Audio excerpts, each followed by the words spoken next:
Not everyone knows that nearly half of the planet is areas of the ocean that fall outside national boundaries, areas that we call the high seas or areas beyond national jurisdiction. It's a very large area. Two-thirds of the total area of ocean falls outside national jurisdiction.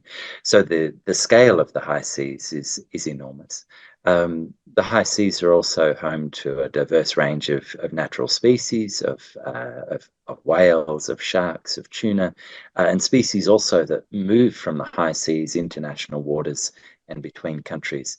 So the ocean is very connected. And if we're going to manage the marine environment for the long term, for the benefit of nature and people, we really need to think about the ways in which the ocean is joined up. Those parts of the ocean that are managed by individual countries and those parts of the ocean that are the global commons shared by all of us.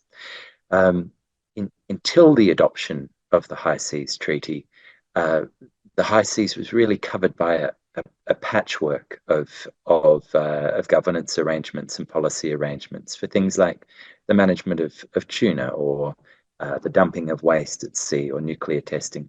But the High Seas Treaty, for the first time, allows us a mechanism by which countries can come together to assess and regulate the impacts of human activities on the high seas, and also importantly to create areas of the high seas that are protected or managed for conservation.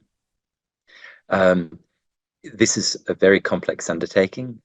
It has taken 2 decades to secure the treaty, and now the next step is for countries to formally adopt the treaty or ratify the treaty, and at least 60 countries need to do that before the treaty comes into effect. But we're hopeful that countries will be strongly motivated to bring the treaty into effect and to collaborate, particularly in the area of identifying and then designating areas for protection.